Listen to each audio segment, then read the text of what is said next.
home.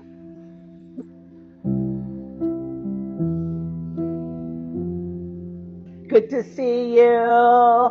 And press me.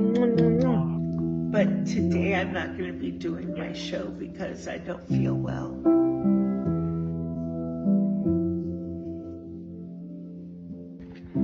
My home is no more.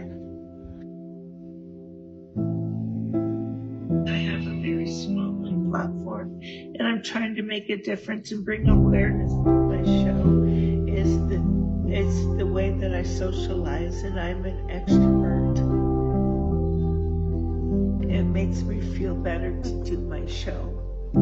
As you get to know me, you'll understand why I chose the name Calamity Girls.